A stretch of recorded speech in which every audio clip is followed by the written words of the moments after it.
Hey everyone, I'm Alan Thrall here at Untamed Strength Gym in Sacramento, California. Welcome back to part 2. Part 1 was posted last week. I'll put it in the iCard above. This is where I review your lifts that were sent to me. And that's it. Let's get to it. So, Chris squat 185 for 5. He says that he's never been able to squat more than 225 for set 3. Whenever he works with weight above 185, he ends up with some moderate back pain the next day. So he opts for lighter weight, higher reps. All right, so first video. As I'm watching this, I'm not seeing a whole lot that needs to be corrected right away. But I was immediately drawn to your feet and your stance. Even from this rear oblique video, I thought his stance looks like it's too narrow. And when I'm looking at your feet, it looks like at the bottom your feet want to roll in, and the bottom position of your squat just looks very uncomfortable, not very strong. So this was confirmed when I went to your video from the front, so thank you for sending that or taking that video from the front. Your stance is too narrow. So squatting with a narrow stance just makes squatting in general a little bit more difficult for most people. If I was to stand on this chair that I'm sitting on and try to squat down to depth, it'd be really difficult just because I'm standing on this little tiny island. So widen your base and it will usually take care of the rest of the squat. So for you in particular, your knees want to come in and they want to come closer to each other. I think that going with a slightly wider stance and driving your knees out, so keeping your knees out the whole time, down and up, I think is going to benefit you. Your squat's going to feel stronger, and I don't know if this is the cause, but oftentimes when someone squats with a too narrow of a stance, when their stance is narrow and their toes are more forward or their knees are more forward, the top of their thighs is going to push into their midsection at the bottom. When you're squatting down and you have something pushing into your midsection, it's getting rid of some of that rigidity in your midsection, and it can cause your back to round.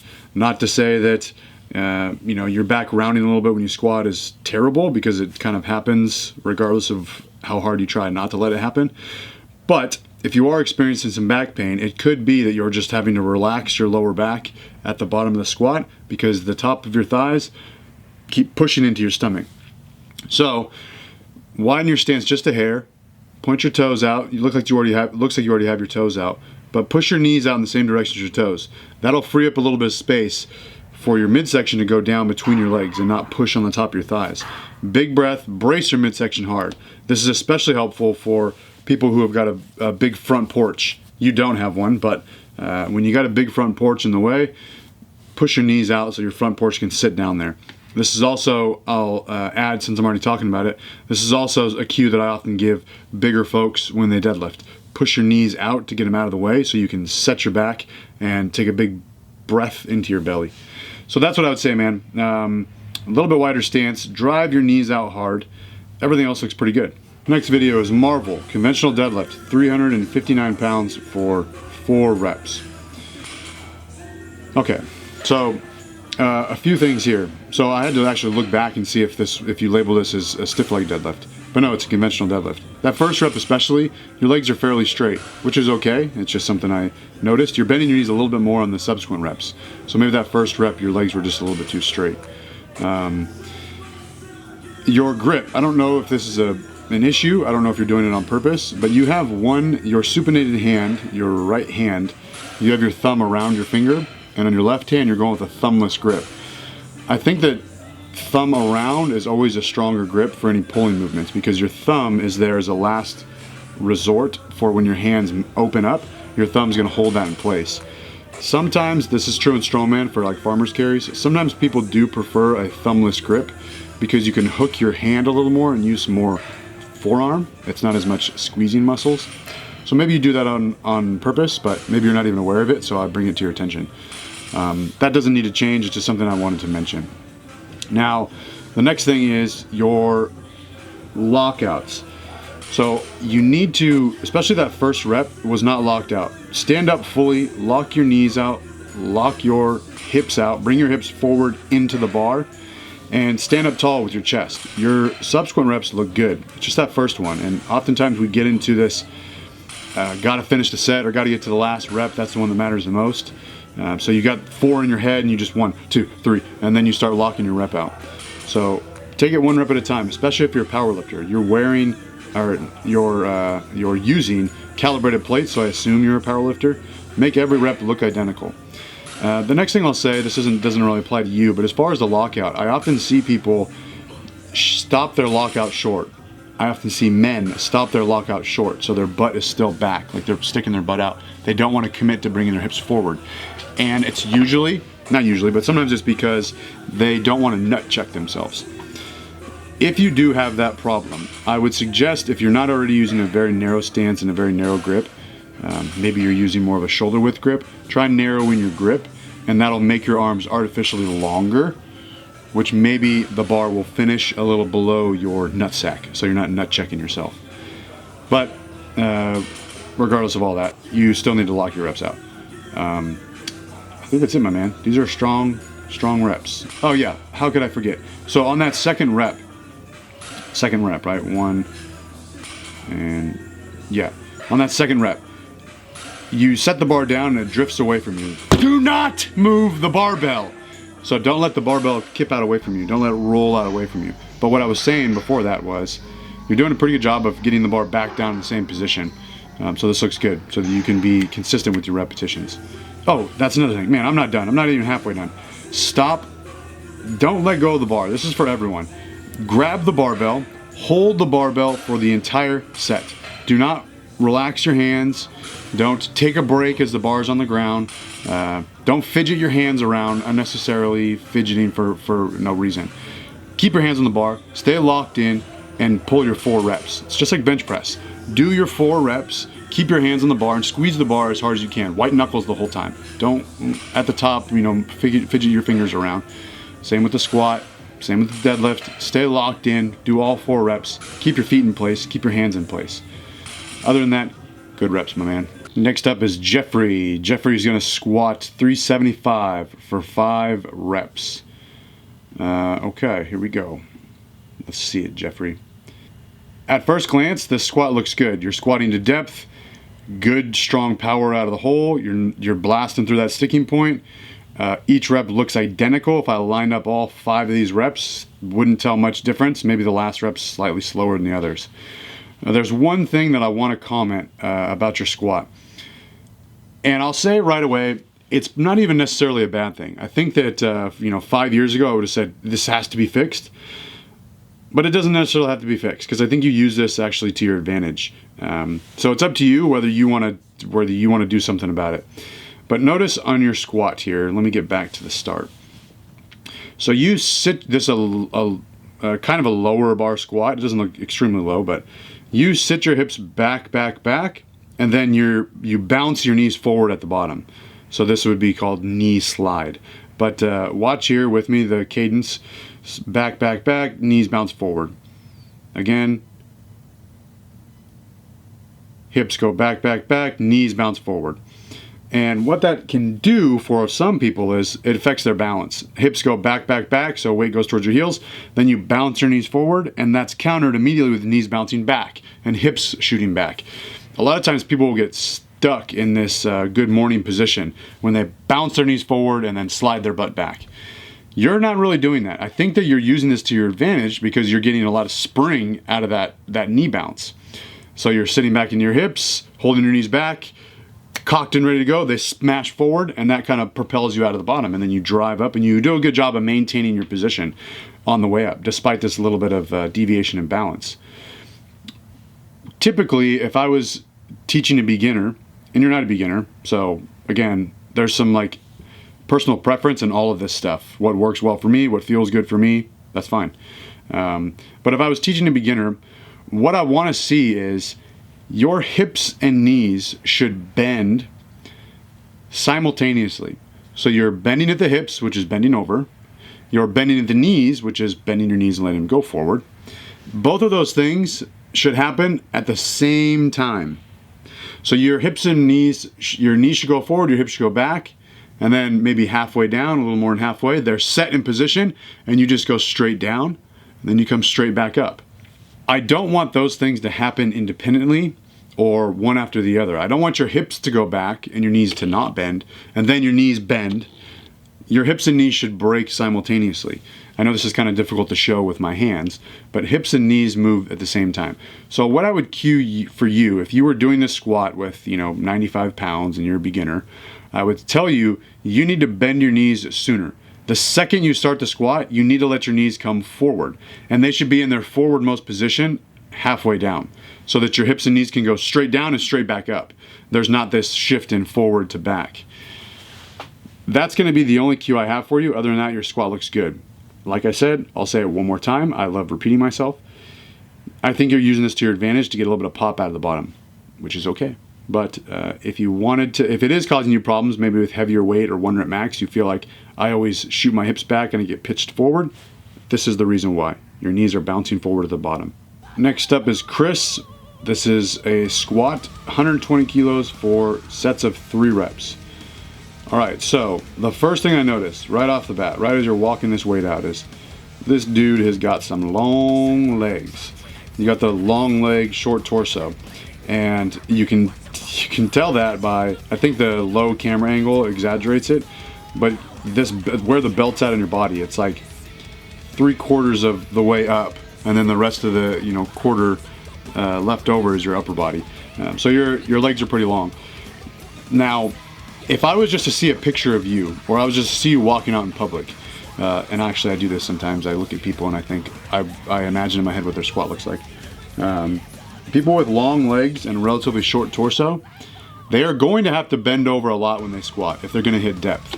Because they have such long legs, they can't just sit straight down with a vertical torso, because that would demand their knees to travel so far forward over their toes that it's just unrealistic to expect your ankles to bend that much or to flex that much. So long legs, shorter torso, you're going to have to bend over a lot. Think basketball player, maybe like disproportionately long basketball player or tall basketball player is going to have to bend over a lot when they squat. On the other side of that, someone with a very long torso and very short stumpy legs is going to squat like this. Boop, boop, boop, down and up, down and up. If you can imagine like an Oompa Loompa squatting, they're not going to have to bend over very much, just down and up. This is the ideal build for Olympic weightlifters because they have to catch the bar in the front squat position and they want to stay very vertical as they go down and up. So, with all that said, you're going to have to bend over a lot when you squat, and you do bend over quite a bit when you squat. I can see how low you carry the bar on your back, and I think it's in the right position because you have to bend over quite a bit, and if you were to put the bar any higher, it would cause you to be on your toes. This squat looks good. The only reason, I just kind of want to talk about differences in your body types, differences in body types and how that affects squat mechanics. But what I'm seeing here is, the one thing I can offer you is to leave your knees forward. So if I pause this at the bottom, just to see how far forward your knees have to travel. So your knees, I can't see your foot, the bag's in the way, but your knees are already several inches over your toes. So that's about the furthest that your ankles are going to let your knees go, the furthest your ankles are going to bend. So your knees are already pretty far over your toes. There's nothing more you can really do. This is a good bottom position. But if I were to put the cursor right there, a mark right there where your knees are, I want you to keep them forward out of the bottom just for a little bit longer. You'll notice they do scoop back, which means you're driving with your hips. Try to think about hips going up, not shooting back at all. So your hips go back on the way down, but out of the bottom they should go up, and your knees should stay forward just a hair longer. This is going to feel more difficult for you, without a doubt. This position you're squatting now is your strongest position because you are able to leverage your back. But if you want to build up some more leg strength, you're going to have to use your legs more, use your quads more, use your knees more. Stay in your knees. Rippetoe will say, stay in your hips. Keep your hips back. I'm telling you to stay in your knees. So I'll let this go. So notice how your knees do scoop back out of the bottom. Try to keep them forward just a little bit longer. Don't obsess over it, but try to keep your knees forward a little longer, and I think that will help your squat overall, especially in the long run. So that's it, man. Alex, both videos of me squatting around 195 pounds, working up to a top set of 405. Say what? Both videos of me at around, oh, okay, he weighs 195 pounds, squatting 405. Can you guess which video is older? Let's guess. I have not seen these yet.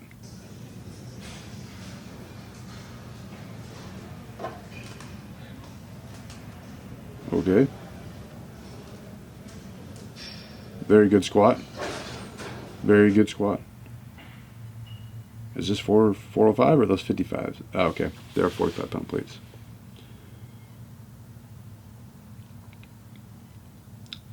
Is this guy trolling me right now, or am I really going to be able to tell the difference here?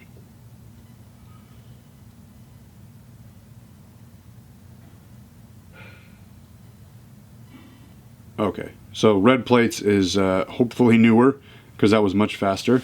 Alright, what are you sending me form checks for, dude? Wasting time. Wasting everyone else's time. Those were excellent squats. Well done. 1 year apart. Yeah, I'm going to say the red one is your newest one, because it just moves so much faster. I hope I'm right. Thanks for the videos, dude. I was just messing with you. I'm not, you're not wasting anyone's time.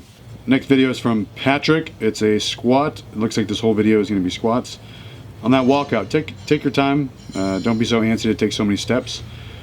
Overall, this squat looks good. I think that your depth is good, your bar position is good, breathing, bracing. I can tell you're focused on this set. Your intensity is good.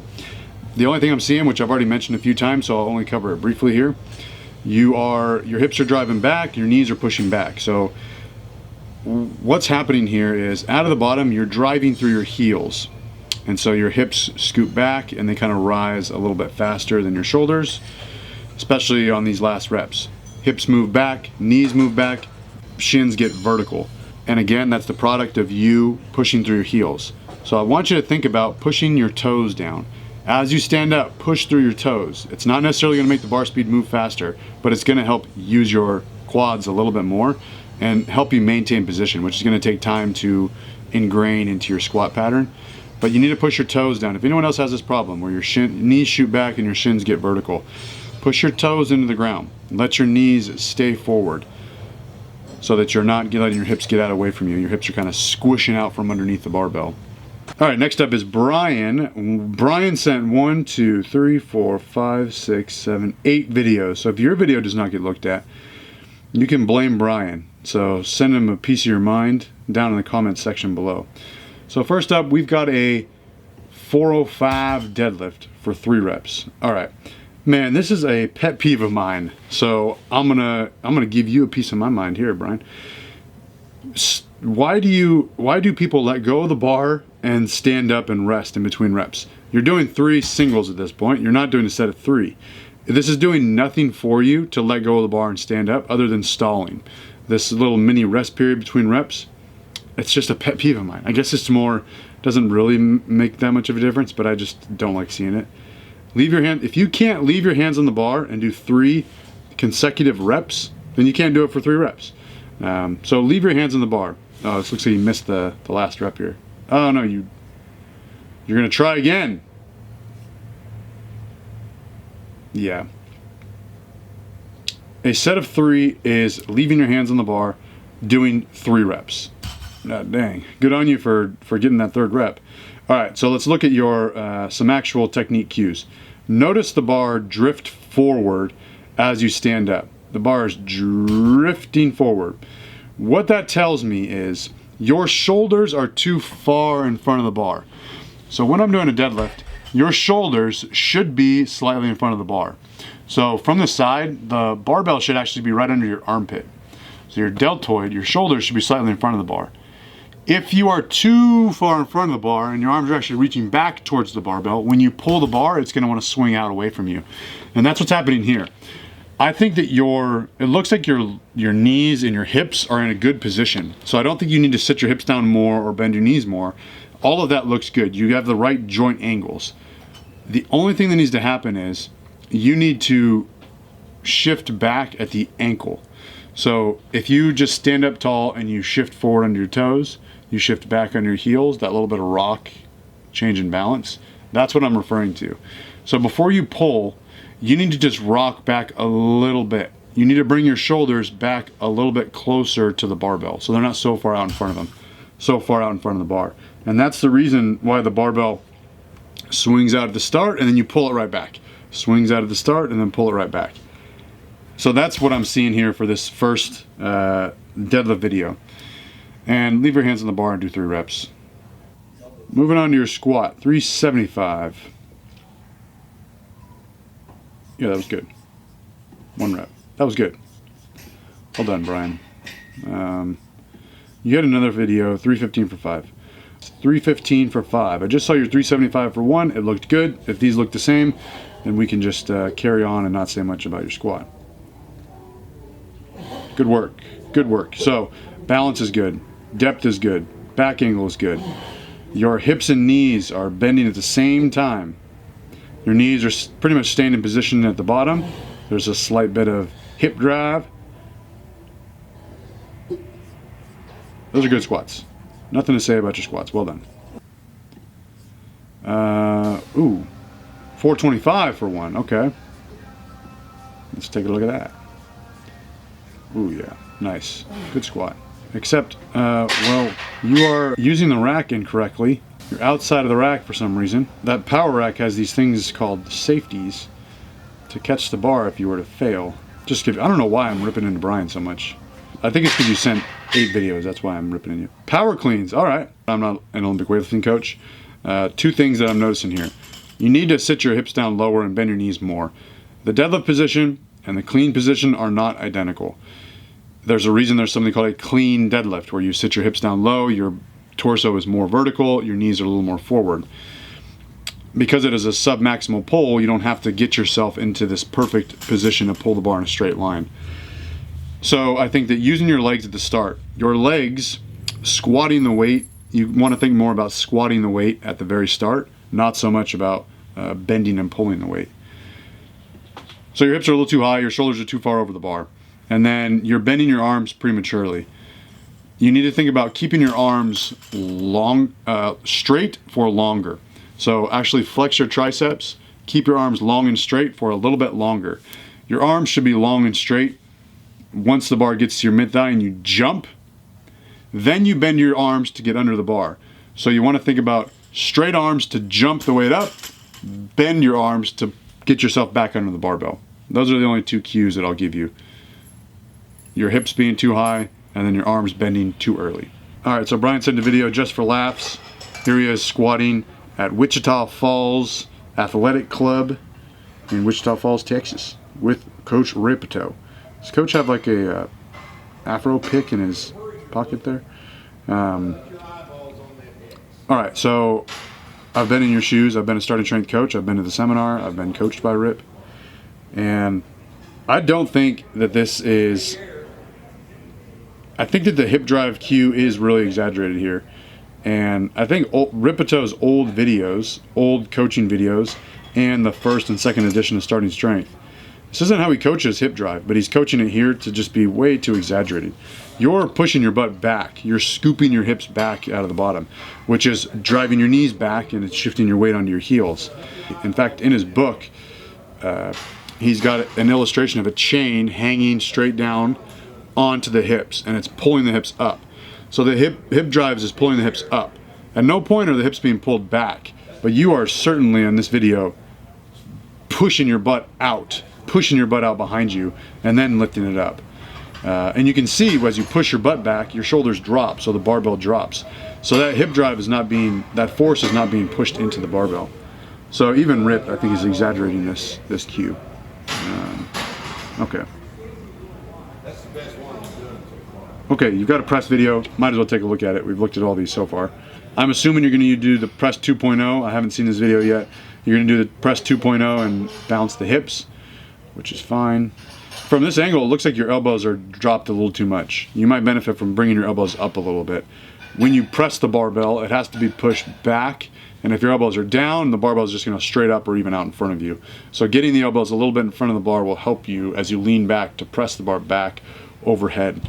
But this, I can't really tell at this angle, but it looks like even that last rep, even that last rep, you get onto your toes because the bar's way out here. So you're getting onto your toes. You got to bring that bar back to your neck, bring the elbows up so the bar's pushing back a little more because you're getting out in front of you, and that's why you keep bouncing onto your toes here. All right, Brian, thanks for the videos. So I'm going to end it there because this video is about all the time I have for. Still got plenty of videos to review. I'll make a few more videos, probably release them weekly. Thanks for watching, and always remember, tread on time.